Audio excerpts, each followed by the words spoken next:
Chrissy here, and today in this video we are talking about burner types. So what is a burner and what does the type mean and why does it matter to you? So there are three basic burner types. There's a muscle burner, a mixed burner, and a sugar burner, right? And these particular types of burners isn't an all or one nothing sort of thing, but it kind of categorizes you into a certain area so we know where to basically set your macros and or your carbs, right? And so kind of based upon your hormonal feedback, which you can take the quiz, it's in the comments below, but as you figure out your hormonal feedback through that quiz, we kind of can figure out where we need to set your carb limit, okay?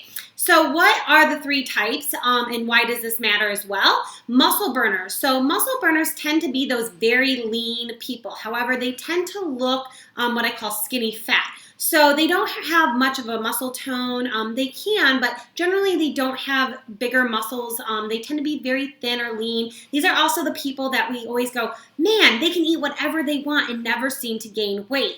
That is a typical muscle burner, okay? But here's the thing, is that when they go long periods of time without food and or don't have their carbs set correctly, then their body will start burning muscle for fuel. That's kind of how it's designed, and everybody's body is able to do this, but in a muscle burner, it tends to go to that muscle first before it goes to fat, which is why it's kind of the skinny fat look. Now, on the opposite end of the spectrum, we have what we call a sugar burner.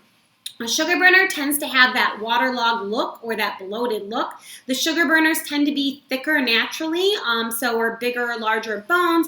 Also tend to always have like a nice solid like frame or structure of muscle, but they tend to always have that layer of fat over top of it. Okay, sugar burners are super susceptible to insulin, which is why carbs matter most for a sugar burner, basically. So if you are a sugar burner, which females, if you are watching this, note that as you go through your life and as you go through the change, basically what is going to happen is you're going to kind of drop into the sugar burner category. So there'll be more on that specifically later, but know that basically you really have to watch your carb intake if you're a sugar burner. Now, a mixed burner is someone kind of in between the muscle burner and the sugar burner. Okay, these people tend to go ahead and gain a good amount of muscle. They also can gain a good amount of fat, but they also can lose a good amount of fat as well. So that is kind of what a mixed burner is. Like I said, take the quiz below to go ahead and figure out what type of burner type you are, and then go ahead and watch the carb tipping point video. That video is really going to break it down, why this matters for carbs, why this matters for your burner type. Also note that you're never one type of burner. So at a specific time, you might be that type of burner, but know that this can change as hormones change, as life changes, as stress changes. You can move throughout these three categories. For me specifically, that's kind of what happened. Naturally, I'm a mixed burner. When I get super, super stressed, I actually jump down into the muscle burner category. But because of my PCOS and my hormone disruption, I actually eat a sugar burner diet with a few modifications there. So that's how I actually take all three of them, compiled them together to make my metabolism always work for me.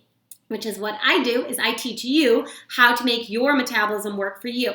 Because we are not all one type of burner type, basically once you learn how to master your metabolism and get it to maximize for you, you can always ensure that you are getting to the goals that you have, but we have to know that starting point before we can start manipulating certain macros in your diet.